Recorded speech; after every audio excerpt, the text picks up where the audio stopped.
Ladies and gentlemen, welcome to this session around the Internet of Toys. I am Kay Firth Butterfield, and I am Head of Artificial Intelligence and Machine Learning at the Center for the Fourth Industrial Revolution in San Francisco, and obviously in other parts of the world as well. So what is the Center for the Fourth Industrial Revolution? Well, it's a focal point for multi-stakeholder work around cooperative governance challenges and opportunities in emerging technologies. And so whilst there is artificial intelligence and machine learning, we also deal with 8 other of the emerging technologies that are so important to the Fourth Industrial Revolution, as identified by Professor Schwab. What do? We work on projects that elevate the acceleration of artificial intelligence for the benefit of humanity and look to mitigate the risks. And how do we do that? We do it, as I say, in a multi-stakeholder environment with business, governments, civil society, and academia. And so this panel reflects one of the projects that we're working on at the moment, and our governmental entity that we're working with is UNICEF, represented by Erica Kochi here today. And we also are working with businesses which are creating AI-enabled toys, academics, and also governments. So what we want to do today is to really listen to you. There will be an opportunity for Q&A at the end of the panel, and I'm hoping that both with the words of wisdom from the panel and the words of wisdom from you will really give me an opportunity to integrate your thoughts into our project. Thank you very much. I'll hand on to the moderator, Will Knight. Thank you, Kay. That was wonderful. Afternoon, everybody. I was going to start off by saying that toys might not seem like a particularly important issue in the grand scheme of things, but given the number of people that have squeezed in here, I'm glad to see that you all think that they are. So I cover artificial intelligence for MIT Technology Review. I go around talking to people working on the latest research and how to apply it in all sorts of areas. And I personally think this is an enormously important area and has a lot of potential, but also raises a lot of challenges.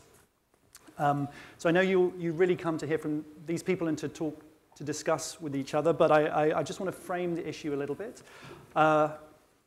So I have a 2-year-old son. I'd be happy to show you pictures of him after the session. And among the first of his, say, 100 words was Alexa. We have an Alexa at home. And it was a very proud moment for him. He's able to get this device to play songs from Moana, which is very impressive. But it also, for me, made me pause and really think about what we're doing with technology today. You know, so he's part of the first generation, really, to grow up, not just internet savvy, but kind of AI savvy, if you like, or personal assistant savvy. And so just as this technology is transforming all sorts of industries today, transportation, finance, healthcare, it's also changing consumer electronics and entertainment, and a huge part of this is toys and the way children interact with technology. So, computer vision, natural language processing, these technologies have the potential to make toys and other devices that children use magical and incredibly powerful. But do we really understand the significance, the consequences of enabling them like that? Which is the question we're going to get into today. So besides privacy issues, there are also real questions about what these sort of technologies will do for children's cognitive and social development, I think. There are a few toys already out there that use AI, and they've proven somewhat controversial. We may get into some of that. But before, let me just continue by introducing our panelists. We're very lucky to have these folks here today. They're real experts, real authorities, and going to bring, I think, a lot to this whole discussion. So let me start at the end there with Erica Kochi, who is the co-founder of UNICEF's Innovation Fund, which is an organization which looks at and prototypes technologies for children to better the lives of children around the world. Next to her, we have Wenjuan, Cindy Wenjuan, who is a co-founder and chief executive officer of VIPKID, or KID, which is a fantastic company I've been learning about, which does real-time language learning for Chinese children. And then we have Kaili, who is a member of Parliament, member of the European Parliament, who has expertise in technology issues such as blockchain, fintech, cybersecurity, and obviously very knowledgeable about the policy implications here. Next, I'm going to pronounce her name correctly, is Park Yuhyun. Is that okay? Yep, it's good enough. It's close enough, sorry. Founder and Chief Executive Officer of the DQ Institute in Singapore, which is developing a digital intelligence quotient for children, really teaching children how to use technology responsibly and intelligently, powerfully. And last but by no means least, we have Robert Xiao, who is the Chief Executive Officer of Perfect World, a very important and significant games company here in China, which is also looking to do more and more in education, I think, these days. So the question I think that we want to really ask today, which is quite a simple one, is how can we empower yet protect the next generation using artificial intelligence? And before we go any further, I'd like to ask people just to raise their hands if you think that this is an issue we should be concerned about. And yeah, first of all, is this an issue that people believe we should be concerned about? Just, okay, so not all that many people. We'll try and change your minds. Okay. What are you doing here? Well, I think it really is. So hopefully we can move the needle there. So let's start by sort of getting into some of the technology. And Erica, I was hoping you could kick off. You look at the technologies that are coming along that are going to affect children. Are you concerned? And so tell us about some of those technologies. Yeah, I'm very excited for the potential, but also very concerned with some of the risks. And so the way that I look at it, and I think the way that other people who work in international development or the human rights space look at it, is that we really need to strike a balance between protecting kids and then also giving them the opportunity to take advantage of all the amazing things that AI will be able to do for them, whether it's in the space of education or big data insights or expanding accessibility for kids with disabilities. And so I think when you think about how we've thought about protecting kids in the digital space, it's really been in the sort of making sure that they're not targeted for abuse, whether it's pornography, child trafficking, etc. But very little has been done in the space of how is this impacting them psychologically in the long term. So I think we need to strike a balance between privacy and protection of personal data, along with not being subject to attacks on reputation. And also being able to access remedies for anything that happened online. And I think some of the problems that we're seeing in the toys space or in any AI space in general is that it's optimized for efficiency, not for a person. And so I do think that we need to put the child or the person at the center of the equation. I read this article the other day about technology companies and values, and usually they don't. One of the problems that the author argued was that they don't have a true value statement. If you look at Disney, their values is family, and so everything that they do can be held up to that value, and that's what they approach. Except for most technology companies don't actually have central values, so they don't know what they're necessarily optimizing for.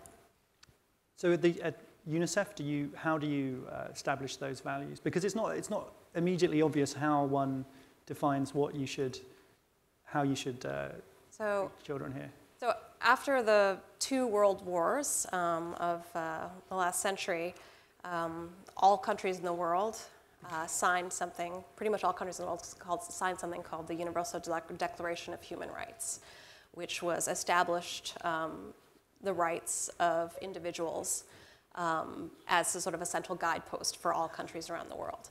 Out of that, in the late 80s, came something called the Universal Declaration for Human Rights, which expands, for child rights, which expands on that and looks at special protections for children. And I think that even though the internet didn't exist then, these universal rights for children are still as applicable today as they were then. And I think what they do is they hold the child at the center of the equation when assessing a policy, a law, a product, a supply chain, anything. Yeah. Right. Cindy, so your company is doing some very cool stuff, helping make education more accessible to kids, and you obviously are in the that's technology enabled. What are you viewing as the next sort of technology to enable that? Is AI going to be a big part of it? Yes, I think, so as Erica just mentioned, I think the mission is really important for education company and a technology company which is empowered by technology. Our mission is to inspire and empower every child for the future. So by doing that, we need technology like AI, data. We are doing a lot of work on personalized learning. Making sure all the 10 PB of data on our platform every year can be best utilized so that we can design the best learning path with a knowledge map for our kids, and also by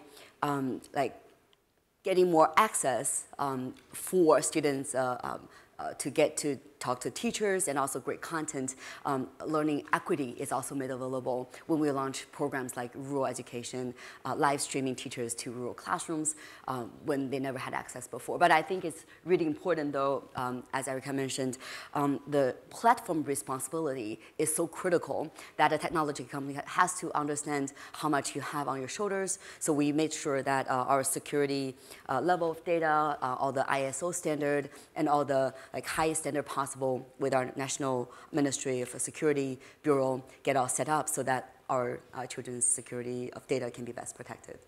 Right, right. And in terms of using artificial intelligence would that eventually include having virtual agents or chatbots interact with the kids? Would that Absolutely, yes. So if you think about how you teach children learn English, say alligator, a very simple word in phonics, but then teachers, if she spends 5 minutes tutoring, it's less efficient. What about having a chatterbox or an AI, a PA, helping the kid learn? It's more fun, and then a teacher may just spend 1 minute interacting with the kid, which elevates both teacher productivity and also students' learning outcome and efficiency.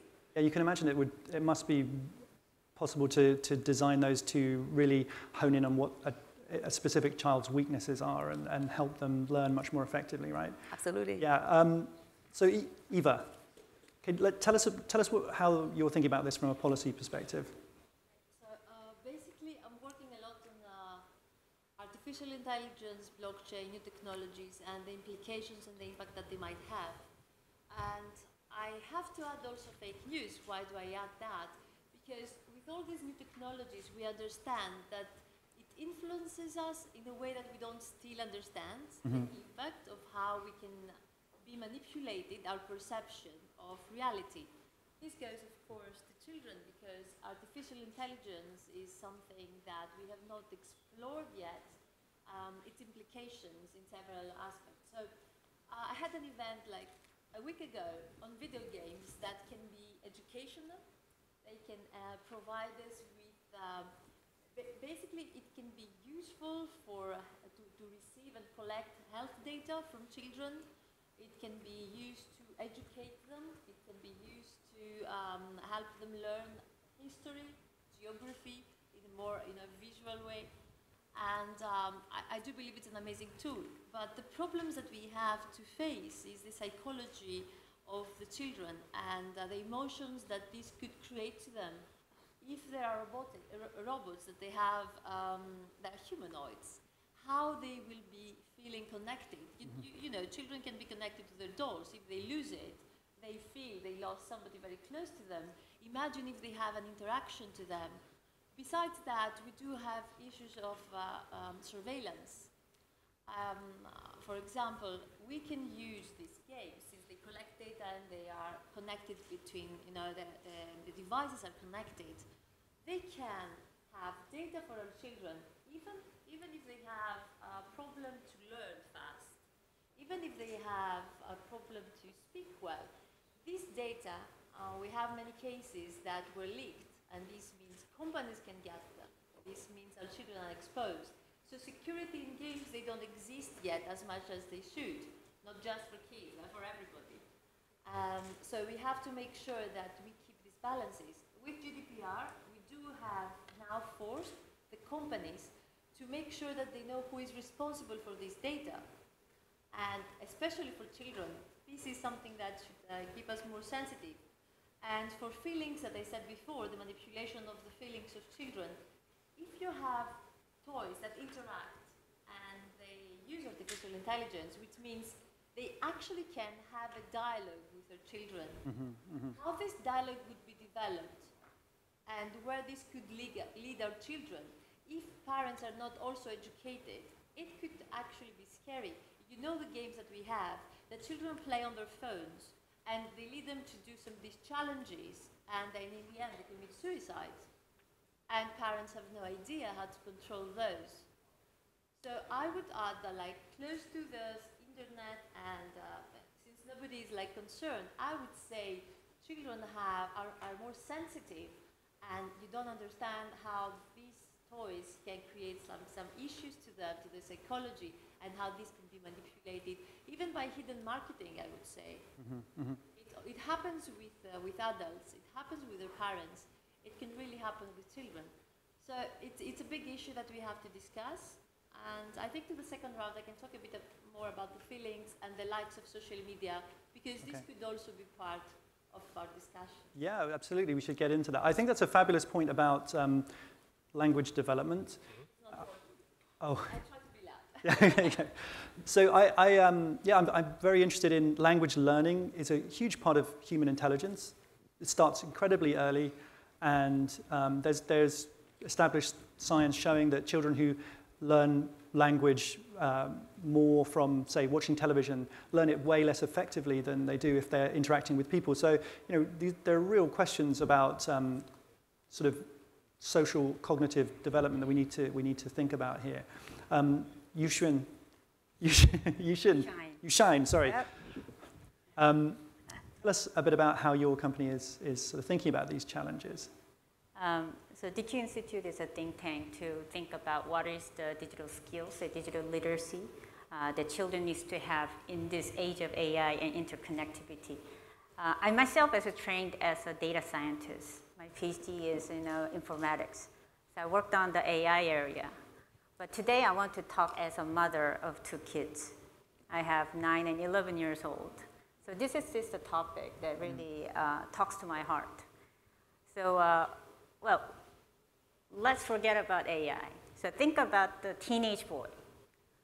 What is a key success factor for this teenage boy can be super successful in his later career life? Can you guess?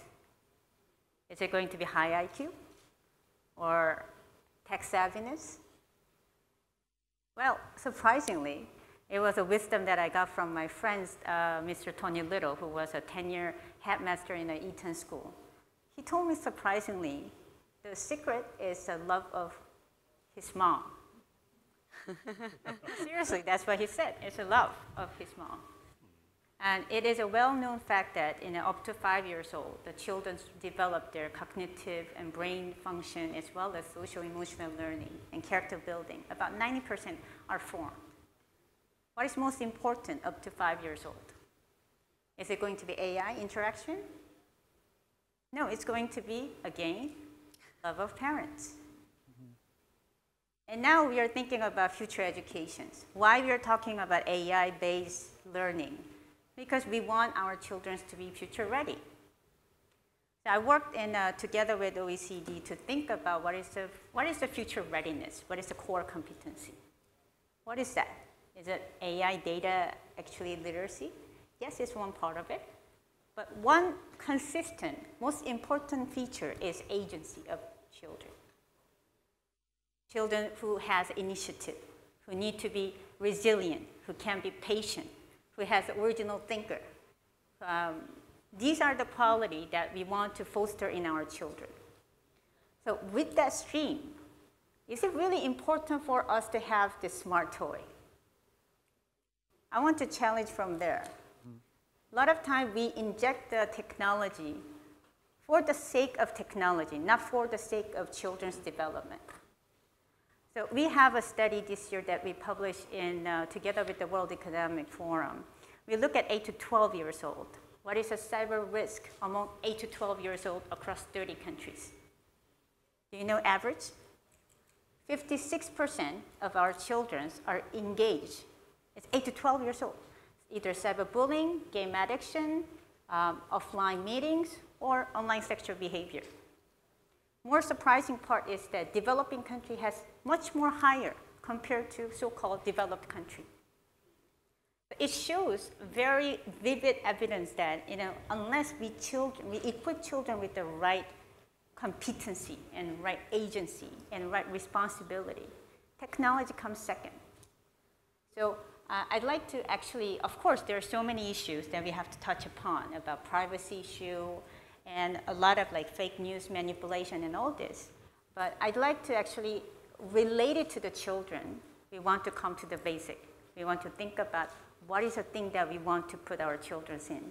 Of course, AI-based toy interactivity can be very, very beneficial for seniors and comfort the loneliness. There's a lot of study that shows that it can increase in empathy. But is it the best choice? That is a question that I want to. Yeah. There's at MIT, where I'm from, there are researchers working on using small, simple robots to help children at schools learn to tell them stories, and they're finding sometimes they have very powerful results. So it's obviously it's not purely a negative thing. It's not something we should say this this could be incredibly important. But I think that's a great point regarding agency. Robert. Yes. Yes, sir. So tell us your perspective on this. What are you thinking? I think I'll take a very conservative approach. I think certain regulations and legal kind of laws, some form of control in terms of the ethics of the industry, in terms of how AI can help people, especially kids. I would say the importance is nothing less than traditional industries like pharmaceutical. For example, if you want a drug to be released, it takes a lot of tests and evaluation, long time. Maybe AI wouldn't take that time, but the approach is more conservative, especially toward children, because we just don't know what's going to impact them, both psychologically or even physical security. One of the areas we do is we want to make sure that the data security, the information security is a key thing for any online companies, even a game or movie production company like us. We believe that the data itself actually have much more power in the community, impacting everybody. So privacy issues, against hacking issues and selling of the data, all these things need to be taken care of, and there need to be a lot of regulations being really clear on how to prevent that from happening. But of course, I totally believe that the whole thing have to come back to the human foundation or basics, that we need human interaction. So personally, even though I'm working on more of a technology online company, but I believe in human interaction. I think we need to encourage people, especially kids, to go out and make friends face to face, and love their parents, be playing with other kids. And we create things for education, that we build a small little game after every Chinese character we can find. So we already built 1,600 different small little games to help kids to learn Chinese character a little bit more effectively, but at the same time, we want to put that into schools.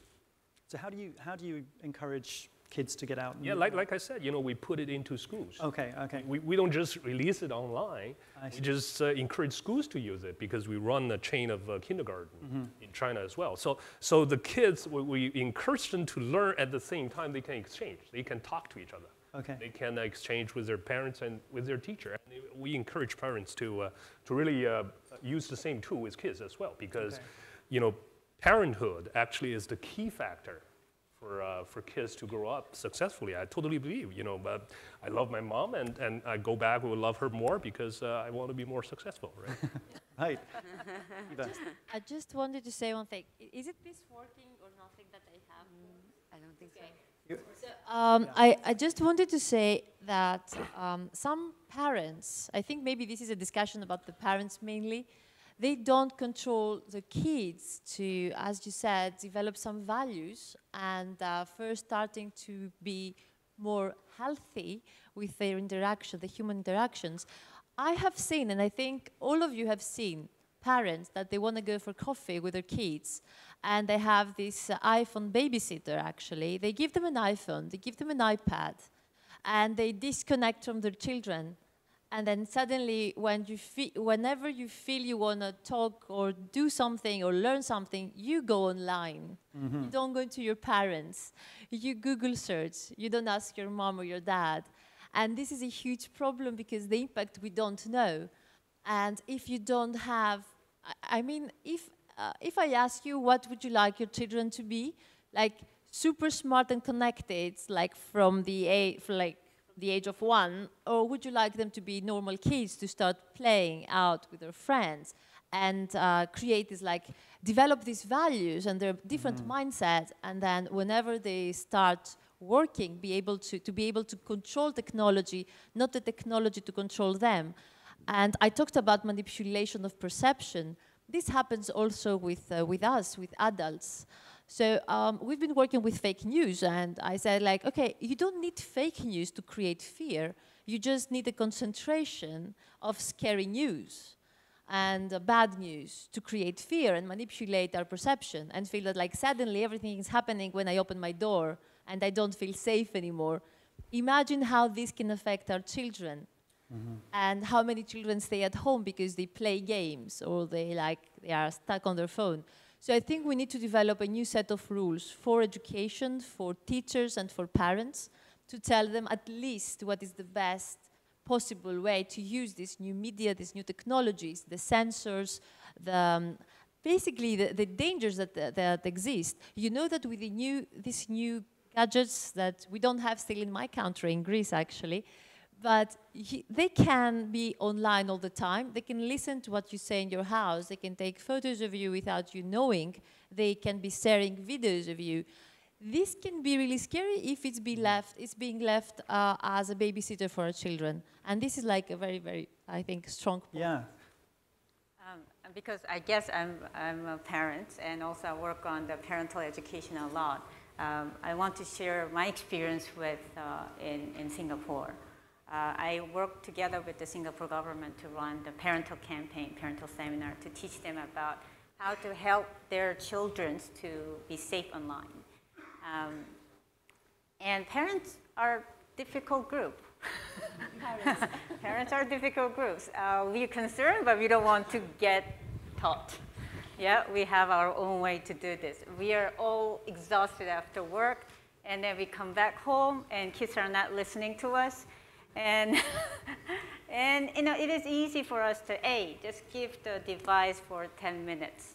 And it means 10 minutes of my free time. Wow, this is my savior. Huh? So that's the feeling that parents usually have. So it is a very difficult battle for parents to be constantly monitoring about the cyber risk of the devices. But one thing that we always say is that the most important thing is not about the filtering program, not about the fear, actually trust between the parents and children. There's a proven research that trust between parents and children is much more powerful protection compared to putting all this filtering in their devices. So it is very important for us to empower parents. You know, a lot of parents, when it comes to technology, they feel, I don't know anything about it. My kids know better than me. But it is not about the technology. It's about being parents. So I think it is important for government to roll out the campaign and strategically to empower parents about what are the minimum tools. There are so many out there for them to be empowered. They feel like I'm back to control. I'm actually protecting my kids, even though I don't know anything about Fortnite. Erica, Yeah. Erica wanted to weigh in on that. It's great that this conversation is happening. One of the things that we're doing at UNICEF, actually in collaboration with the World Economic Forum and other partners, is we're trying to bring in contributions from a diverse span of disciplines to sort of help set the global agenda for AI and children. I think for all of us to develop a common vocabulary around what we're actually talking about, what are the opportunities, how do we quantify those, and what are the risks, and how do we quantify those? You know, what are the things that we would lose if we implemented some of these solutions? You know, because those haven't been quantified. So I think, you know, build up the same vocabulary, really see who's doing research out there, what the research is, where the big gaps are in this space, and then come up with some, you know, guidelines for policymakers, for companies, and then also for parents and guardians. And I think, you know, this what you say rings so true. You know, it can't just be about removing access, because that's clearly not the way the world's going. It's how do you enable parents and enable children to be safe and have a really great experience when in their interaction with technology. Can I add one more thing? Because I think it is important for parents and children to learn how to actually live with AI. Because they're going to actually live in next generation. They have to use AI in their workplace and everywhere in the world. So I think it's important for us to change the framework of AI as competing with our children. It's more of an extended intelligence. Right. So it's important for children to have a higher order thinking and architecture and how to utilize this technology for my own benefit and societal benefit. So that is also important thing that we want to bring up as an education. It's a great question. I mean, and the question is sort of like who gets to define that artificial intelligence, and when companies are rushing to put this technology into all sorts of devices that kids are going to use. Cindy, your company seems to be doing a lot that is both commercially viable and benefits kids. How do you, you know, what are the commercial opportunities to do things right, I guess? Well, I think since everyone took a parent point of view, I'm going to play the teacher side point of view and also on the commercial side. So now we have 500,000 students and over 60,000 teachers working on the platform. Let me ask you a question. So who among the audience think learning is joyful? Great, we have a great group here.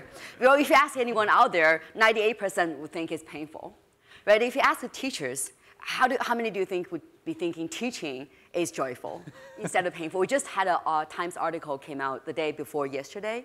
The title is, I'm a teacher and I make so little. Yeah. Then 20 years ago, I have to sell like blood twice every month to make it for my electronic bills. It's one of the teacher story. Wow. So what I have in mind is, what I can't help thinking is, the upside of the technology or AI education is really to improve productivity and willingness of both teaching and learning. And if you think about like farmer's profession, hundreds of years ago, now only 2% people are doing farming, accounting for the whole country's supply. And then factories are now run automated. And then what about teacher profession?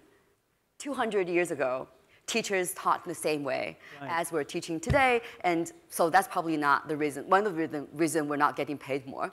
But what about if we have that technology empowering every teacher, instead of taking notes on every student every week and every day, you are told how your students are doing on a weekly basis and daily basis, and also as a student, personalized learning. So I think there are challenges, but I think the more important thing is to look into the future when more humanity is going to be allowed, more productive, more willingness to learn. Right. That's a very sobering story about the teacher. I mean, it is a phenomenon that's kind of, it's remarkable how little society seems to value people teaching our children, right? Well, our largest state is actually Texas. So we had a teacher conference in Dallas last month. The former First Lady, Laura Bush, was there. She was a former teacher, a big inspiration to all the teachers, and all the teachers came to me in tears. few hundreds of them and said, VIPKID changed my life, saved children, saved marriage.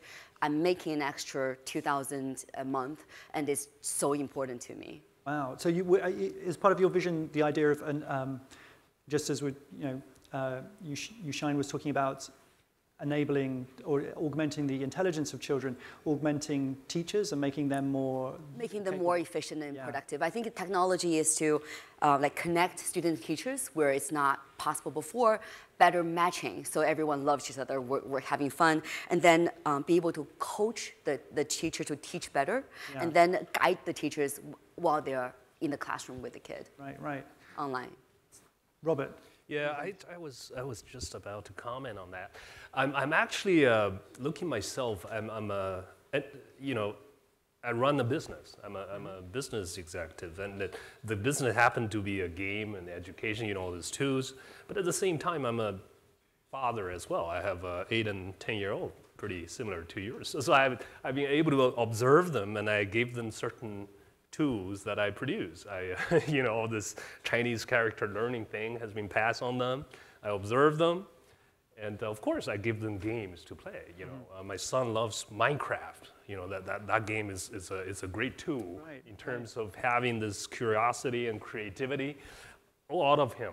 But at the same time, if I look at the whole thing, and they're in the school, and I've been talking to their teacher, I've been looking at the community and the activities they join, I realized that the time I and their mother spend with them is the #1 key thing other than any tools and technology. I think, we've been paying a lot of money to have these good teachers around them, but, more money is not enough. It's not about the issue about money. It is the issue that people who have the passion to be with the kids, especially with their own kid, and people who have the passion to really educate the next generation and just give them the good things they can have. I think tools, we create tools. Like I said, we build little games. Because we're game experts, so we build little games after each of the Chinese characters so that kids can have more fun in learning Chinese character. We hated Chinese character when I was young, learning all this. Can't remember. The efficiency was much higher. But again, it is the time that the teacher and the parents spend with them. It's the key factor of making sure these kids can grow up, not only remember or not only grasp all these knowledges, but also being a good person. Understand, they mirror whatever I do, right? They look at their father, they look at their parents. That's why I love your, the terminology, loving your mom make you successful, because, when you know that, you have to be a role model. So I think, we're tired, but today when I was having lunch with one of my staff, and she said, the meat doesn't make you fat. It is the laziness make you fat. So it is not the tools to make the thing happen. It is how you spend your time, how you are willing to spend the time with the kids, and how people have the willingness to take care of these kids can make the kids successful. That's basically what I'm thinking. Yeah, I think that makes a lot of sense. I think it's also kind of puzzling to me, because the technologies are coming along, and I feel like sometimes we don't even know what kind of impact they're having. Like the science on screen time is evolving all the time, right? It keeps changing. You shouldn't give them any screen time, and then it doesn't matter. You can give them a certain amount. Erica, how do we even research this or figure out what's going to be have what impact on kids? It seems a very important thing. Yeah, well, as a parent myself, and I live in San Francisco, so surrounded by technology 24/7. And my husband, who works for Google, often brings home like these prototypes, and I'm like not in my house for my kid, but or I see a lot of the tech execs, and all of them say, "Oh, well, I don't allow my child screen time."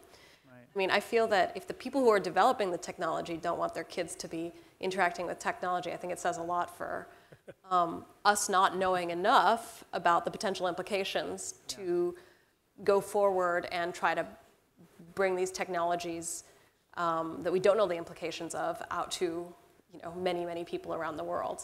Yuhyun. Actually, we have, there's a lot of research has been, also the UNICEF has done a lot of research on the screen time. So in our study, on 8 to 12 years old, on average, just for entertainment only, an average of 32 hours per week. That's a huge lot of time. And what APA, American Pediatrician Association, previously suggested for their age group about 2 hours of screen time per day. And they abolished the guideline because now ubiquitous of the screen, but that doesn't mean that there's not a health implications. So of course there's a lot of research talking about, it is not about the amount of screen time, it is more of a quality of screen time. If you spend time with the Skype with your grandmother, it's better rather than you put, violent game. Of course, that is right, but when you say there's an extended screen time, it's associated with the lack of sleep, and the more aggression, and lower academic grades, and a lot of actually implication on your mental and cognitive development, and social development as well. Yeah. So I believe there's a hard evidence that too much screen time, and when children start to feel that they feel more comfortable online, we see that as a proxy problem. I know some people are starting to research, the way children perceive and react to things like Alexa, Siri. So hopefully the science will kind of evolve quickly there. Eva, you mentioned social media. That seems like a massive experiment we're running on ourselves and our kids. I don't want to be the one that I'm going to be looking only at the dark side of this, because I'm working a lot with data and AI, so I'm a bit influenced about that.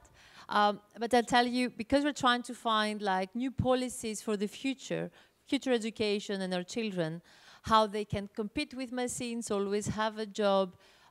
One thing I should first say is that we need to make them have creative thinking. If this is succeeded by using toys and smart toys and connected toys, then this would be excellent because they will develop different skills that we did not have, much faster, learn the basics, and then be creative. So first, we have to know why they play these games. We have to make sure they play them at school or under surveillance, parental. But one thing I can also add is that we have also serious games. Serious games, we have a big project from the European Union. They're like these robots that can help children feel more comfortable when they are in the hospital or when they should provide data, health data, because they are following a treatment. These kind of games and these data are of course needed, and we still have to control who has them. We do have also some examples of scientists that were very creative, and for children with lung diseases, they created this game. So, they have to provide data by blowing to a whistle. It was very uncomfortable, not many children liked it. And suddenly these designers, they made a video game connected to this device. So whenever they blew the whistle, the game would change the characters or the direction. It would be really fun. This provided the hospitals, this happened in UK, with so much data, that actually they changed the treatment so often that we had 30% decrease of death rate. So these are the good and amazing things that toys can bring to our lives and to improve our children's prediction, treatment, health issues, and being smarter and more creative. On the negative side, the one thing that I mentioned is the feelings and the dependence they might get with these devices and the online world, and avoiding human interaction and connecting it to the social media, because sometimes I feel we cannot even control it, adults, and we know how life was before that. And I have to make sure that there will be psychologists giving us some data, and I would love to hear all of you, because we are forming now legislation on that. If a child uses a specific toy, this could make it more popular. If they post a photo of this toy, then they would be more acceptable. The more likes they get, the more happy they are. The more connected they are, they feel more happy. So imagine if happiness is controlled also by social media or like the online world. This means you need to try more and more. And especially on social media, so for older children and us, sometimes we need to be accepted. And if you don't get that offline and you try to get it online, you can go to the extreme. You can try to do more interesting things every time to get more likes. And this is like, I think it's a dopamine thing, or it's like a serotonin thing. But the problem is you need more and more. So we have to make sure we have some security there, some education for parents, and also more research there. Because actually we don't have enough data for us to do the proper policy. So, I'm sorry. Shaun, you go ahead. Yep. Of course, there has not been extensive data. Like recently, WHO said gaming addiction is a mental disease, and then actually blow up a lot of discussion. Is it really true? And there are a lot of actually research has been done, and then more social media activity actually linked with more depression and more loneliness. Surprisingly, they get more but they get more lonely. So there are a lot of research. Of course, there's a lot more research has to be done. But I really support about the, is it technology companies support the UNCRC for children's rights as a core of their development. As we all know, social media has, it's great, it's wonderful tools, but at the same time, there has issue of, creating the echo chambers, as well as the instant gratifications on children, which is not very helpful for the children's sexual development and either. Yeah. And we all know that fake news actually spreads 6 times much faster than the true news in any dimension. And children, based on the research, have a lack of actually ability to tell what is a fake news, what is actually real news, whether this is propaganda or this is fact. There are a lot of actually research has to be done, at the same time education has to be done. But what I think is very important for us is 2 things as a policy-wise.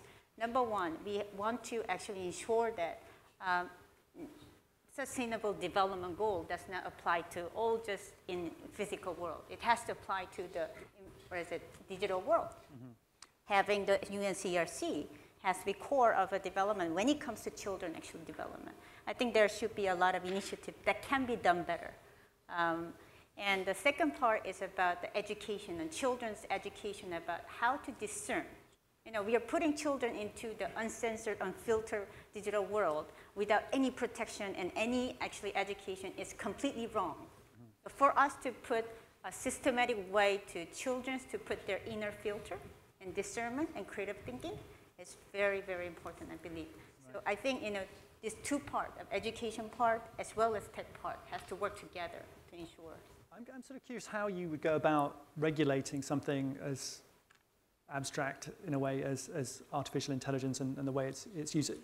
Oh, go ahead, Erica. So I think it needs to be sector specific, otherwise it's too generalizable. When you think about regulations that are developed in, food and safety, for example, like they're very sector specific. Mm-hmm. And when you look at accountability, it's within that, it's also, and so I do think that it needs to be very, very sector specific, otherwise it's unimplementable.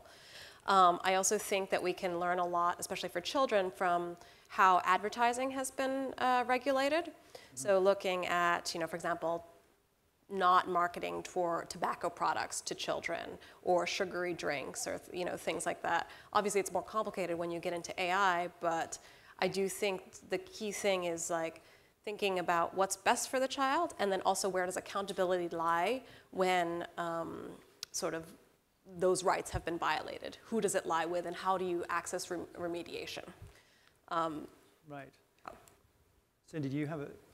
My perspective is just, I think we probably spent a lot of time talking about the dark side, the challenges, but we're really here to shape the future. So what are the upside of AI in toys or education in general? And when I think about it, I think 20 years ago, we need to go to a library to get information. Now we Google. Mm-hmm. Do we really have a choice? No. And then for the children in years to come, like AI, technology, digital, everything is just going to be on their side.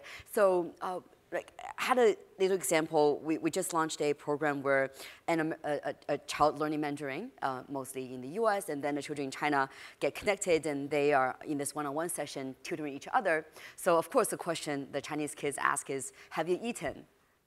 Like, 吃了吗? And then American kid said, no, I haven't. And then he asked, find out what you want to eat for breakfast. Now you can go ask your mom. Of course, we go ask our mom everything in China. And it's just so much fun. This 25-minute session is extended to 90 minutes. They had so much fun talking to each other. And then we think about like how VR can be used in education. We like videoed all the museums and then bring them to the site. And then AR, like you scan a real apple, it tells you the spelling.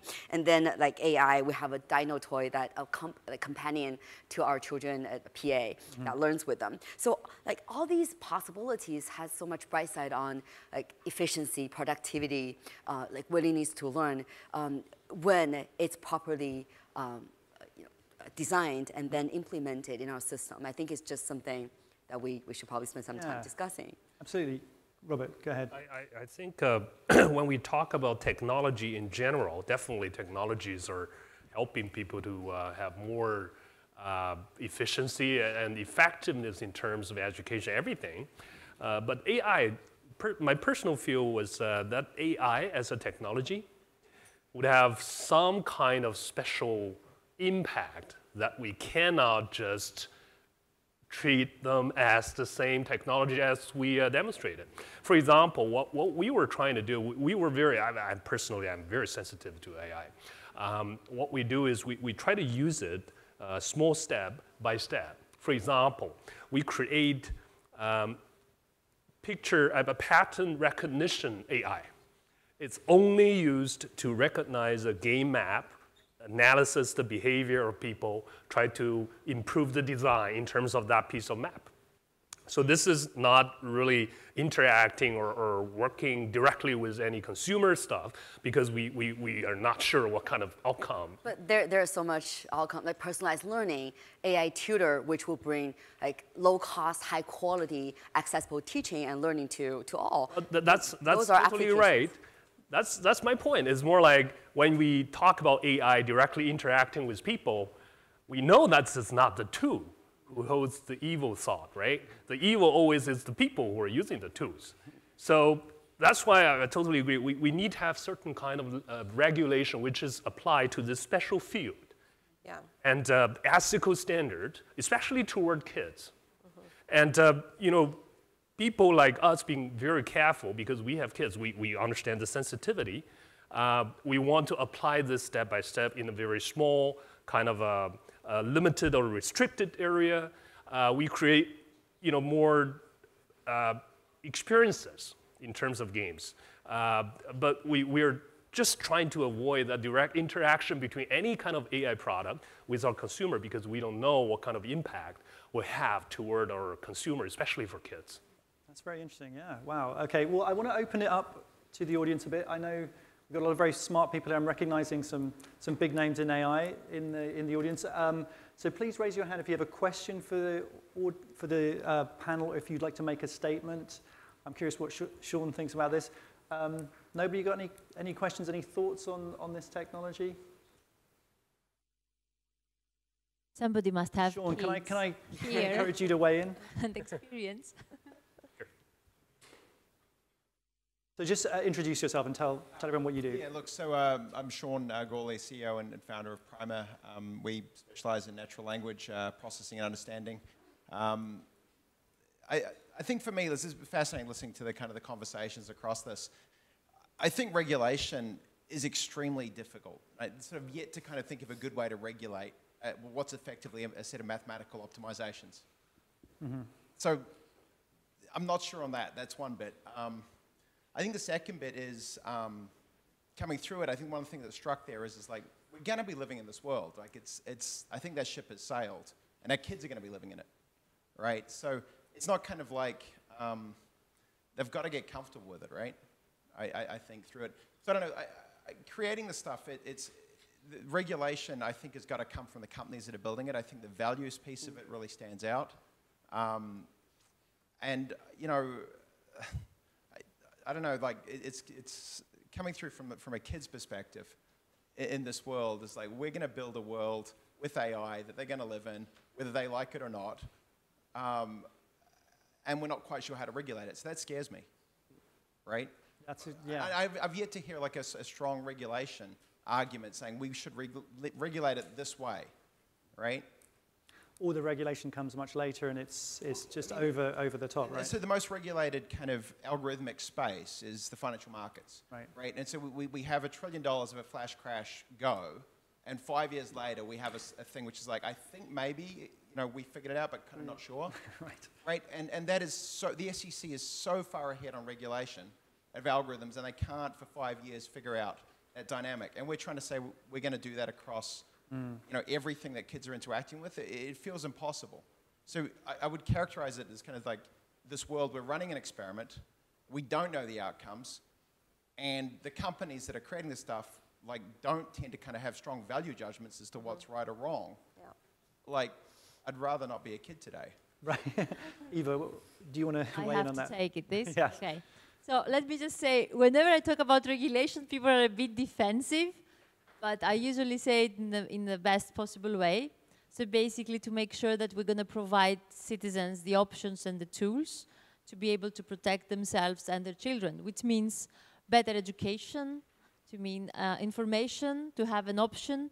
For example, if you have coding lessons, then your children understand how the technology works. They understand that their newsfeed could be manipulated. They understand how their data can be used. So this is like one tool that regulation can force schools or like people that they are experimenting with their children to take under consideration. So we try to do already free coding lessons, but also to have psychological support for children that they are interacting with robots in their classes. And when you see that a game could actually be harmful, you have to immediately take measures to stop it. You have to have some security for your Wi-Fi, for the data for your children, especially sensitive data. I do believe that we can do things without stopping anything. I'm not into having politicians controlling everything. For example, I heard that here in China, I don't know exactly, but I've seen this video, maybe it was even a World Economic Forum video, that they do have these cameras at school, and they can track if a child is not paying attention, and they are like identifying who pays less attention. I read the same story. I'm not sure how true it is, but yeah. I mean, I don't know. Do you think this is like, should we do something about it or not? Mm-hmm. So maybe we should, maybe we shouldn't, but there are some issues that regulators should take under consideration. Right, okay. Fair enough. Erica, Erica just wanted to... Yeah. So I think, yes, regulation's really difficult, and by the time you wrap your head around it, everything's changed, clearly. I do think that there are things that we can put in place that would give us a better sense of like what's happening and what's not.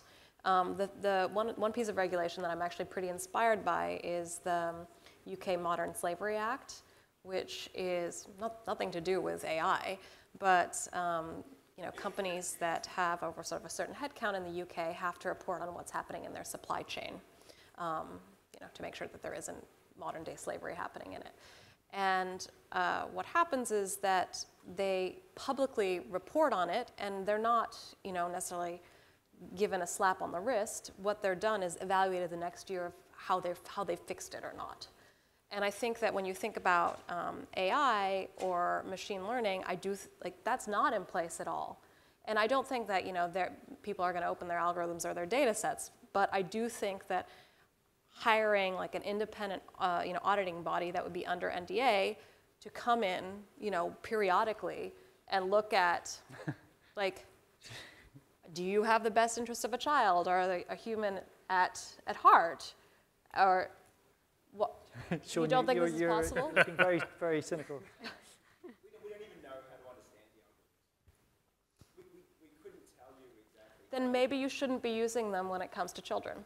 I mean, that could be a finding, right? So one of the things, right, you build these algorithms and you say, well, how does it work? So I don't know. right? They're more complex than we can understand, right? And so... But your data set isn't. You could look at your data set and say, like, is this going to give us the right outcome? So we're trying to take an algorithm we don't fully understand, interacting with another emerging intelligence, in this case a child, and trying to predict whether this is for the best interest of that child and, by proxy, the society. It's like, I'm not sure how good your math is on that, but that's a really difficult equation. It is, but I think looking at it and thinking about it critically through what is the human outcome versus not doing it at all is a much better step than not doing it.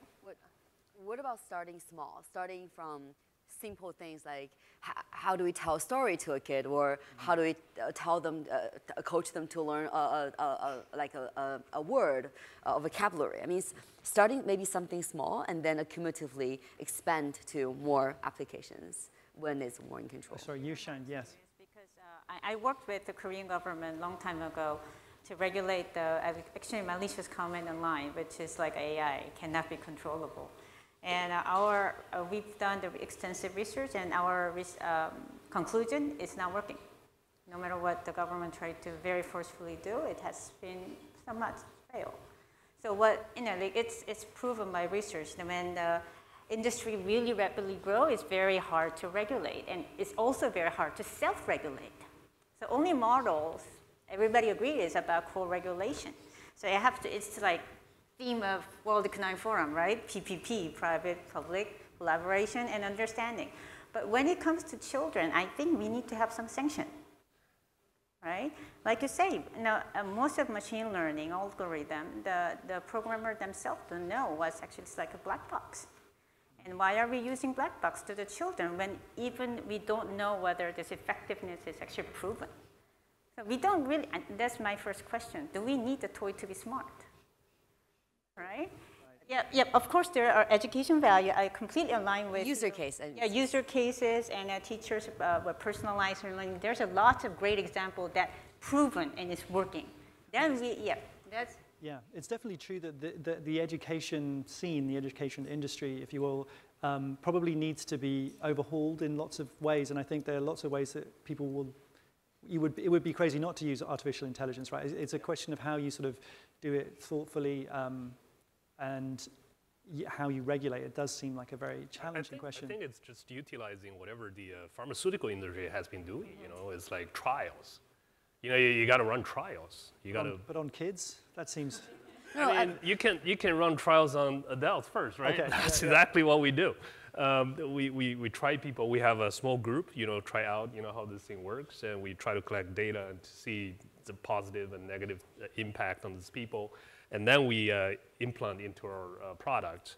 But I think there's another way of looking at this, because I think now if you look at the regulations on data security or on how to use data, it is far behind whatever we've been experiencing now. For example, whatever happened in the latest U.S. presidential election, you know, people using Facebook data to analyze it, try to impact the people, the people who are voting, and make sure that they have their special way to make a person being selected, and that is pretty bad. I think the way of using data need to be regulated first. You know, what kind of thing you can use, what kind of thing you can apply your technology. I think that's the fundamental we need to look at. So one sentence comment. I just think when we think about AI in toys or with children, it does not have to be AI, children, everything. So shall we maybe identify problems first, things we need to solve, and then depending on the user case, like figure out a way to solve that problem, and then over years, I think we're probably going to be better off. I was talking to a university professor from NYU, Arun, and he was saying autism children are now being trained by AI, which is very efficient. Right. So you know, those user cases might be some toy we might want for our children. Very interesting. Yeah, we have a question or a thought from somebody at the back there. Hello. Nice. Are you hearing me? Yeah. Yep. So I'm using 3 hats here. I'm a web global shaper, so we work a lot in education projects. At the same time, I'm working with big companies in digital transformation, and I'm writing a book where education and technology come together. So my question is about that topic. Technology is advancing every single day. And what I believe that is missing is that education is not coping with it. So if we think about curricula, if we think about curricula of universities, there are not even many universities all over the world are not coping with it. If we go to primary schools and to pre-primary schools, even worse. What can we do to change that? What can we do to improve that? Because 80% of our brains are formed until we are 5 years old. So I think that there's a mix of skills, the so-called skills of the future, from arts to mathematics to humanities to technology that need to be retaught. And how can we do that on a scalable way? That's my question. Yeah, it's a fantastic question, and that's something that I know MIT has been doing this like future of education research, trying to get to the very nuts and bolts of that, like how you do it. So yeah, so who wants to take that? Erica, you. I just want to actually sort of pitch something that UNICEF's doing in this space. We have a new executive director, and her one of her big priorities is education beyond just a classroom as well, because I think we realize that collectively our education systems around the world are failing children, and you look at the lack of curriculum change, quality of teaching, you name it, we all know it. It's terrible, and we definitely need an alternate model. This is not to say that education goes away or teachers go away, but we have to be much more open. And I think that there's a real resistance in the traditional education space to that. And so our executive director is bringing together many, many companies, heads of agencies, heads of state, in something called Generation Now, which is really trying to move the needle forward on what does education and skilling look like for the future. Obviously, this won't go towards solving the problem, but I do think that we need leadership in the space to advance that conversation. Is that considering the future of work, and which is probably going to involve a lot more technology, pathways to employment for young people? That's interesting. That's exciting. Yes, go ahead. About what you mentioned, I think I said before we need to make sure our children have values and creative thinking to survive the future that we still don't know how it will develop. And of course, there are some studies that say that from now on, technology will actually remove some jobs, and it will create a gap of digital skills. And that's why I said we should give them more digital skills and more control. The difference, I think, is especially in Europe, we try to protect more the quality of lives of the citizens, sometimes more than they actually want to. Even with their food that you mentioned, like make sure that there's going to be less sugar. Sugar is bad for you. Yeah, but I mean, you have to have the choice, right? But still, we try to make sure you have more healthy choices. So I would say I have similar mentality to that. Sometimes I love technology. I'm chairing the future of science and technology in the parliament, and I see huge potential. I would love my children to be able to use the best of this technology and prevent the disease or improve their treatment. So I think we need an ethical code on what kind of technology we allow to develop super fast, and then maybe slow down a bit to the fields that are more gray. And I think we can survive if we slow down a bit in these sectors. That's a good idea. Yuhyun, go ahead. They don't have to have the addiction that we have, like everything should be easy. Just one example that I think it's a bit funny, I'm sorry to interrupt, but like there was a guy who is actually having implanted a chip at in his hand here. And he can do all his payments like that. It's an identity, it's everything. So we have a lot of citizens doing that now in some countries like Sweden. And so he's really happy. He says, like, I'm free. I'm like really free because now I don't need to carry anything on me if I go vacations, if they steal my bag. So for him, it's freedom. So I think we have to, since it's different for us, maybe I would feel like I'm not free at all if I have that. So it's a perception thing. So we have to have education of values and creative thinking, and then allow citizens to choose what they consider freedom. Okay, Yuhyun. Systematic-wise, the OECD, I'm helping OECD on future education, and they are now having the Future Learning Framework 2030.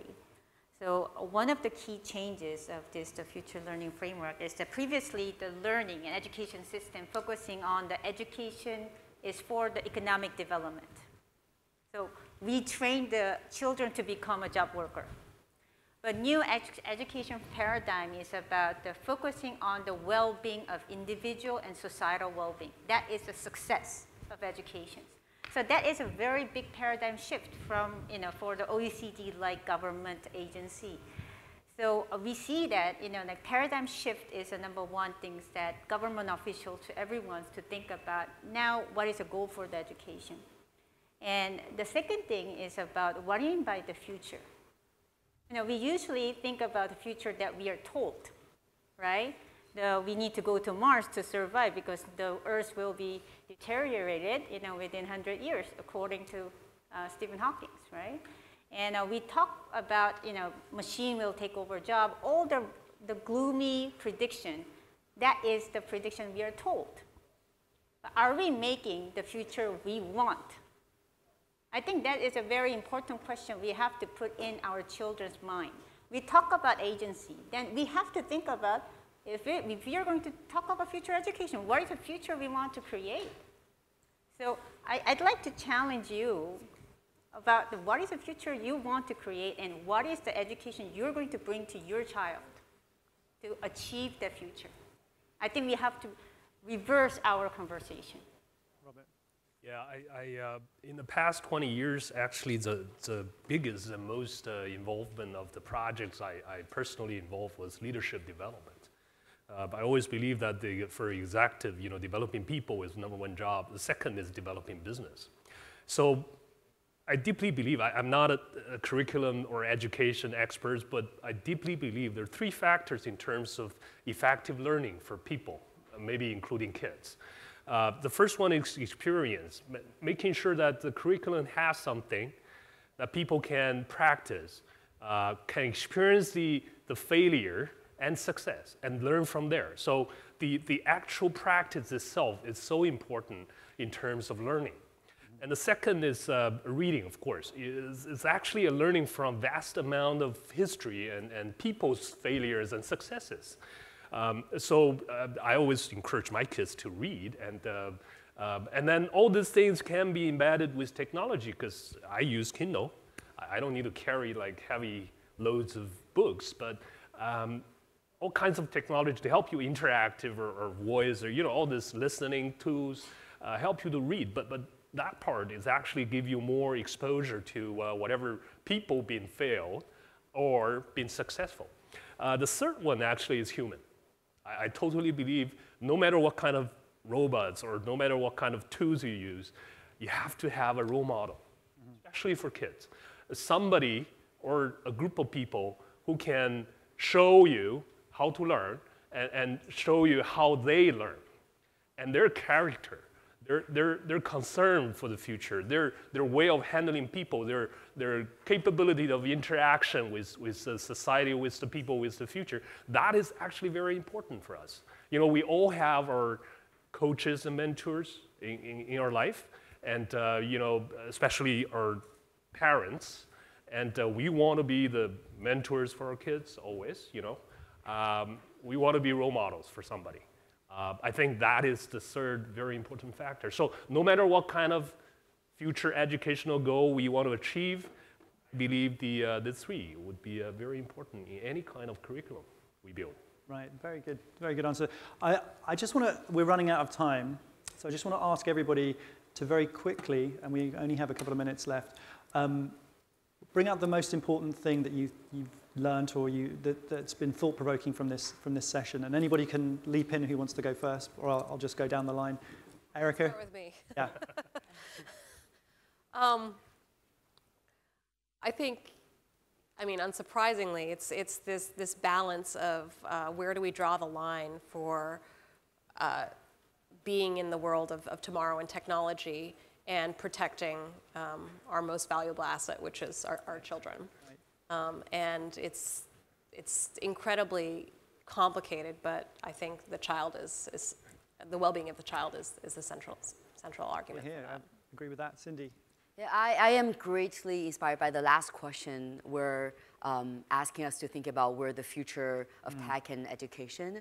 And then I think I would just say to create a high quality education with affordable costs, which is personalized, might be the answer. But I think we would have to do this with respect to all the great work of all the educators and has done previously. But then I think we start from maybe private sector and we start small, but with baby steps, and then gradually figure out a way to systematically address that problem. So. Okay, Eva. I would just say we have to be smarter and faster because this technology is unstoppable, and try to see the positive because it can give us huge potential, improve our lives, and make this world a better place. But we have to decide to be smarter than that. I believe in children. I think our children will be mighty with technology. And we have to remember always our golden rule, treat others as you want to be treated. That has to be true in both physical and digital world. Very good. Robert? Toward kids, children, three things. Number one, for kids, I think parents need to take the accountability. Actually, that's the number one thing a parent need to take.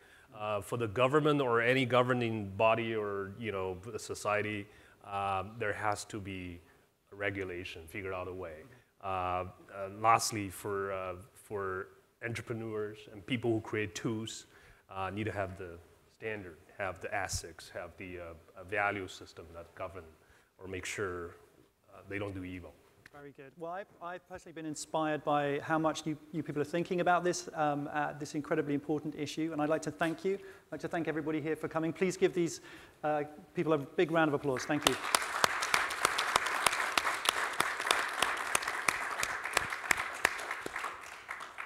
All right, that's it.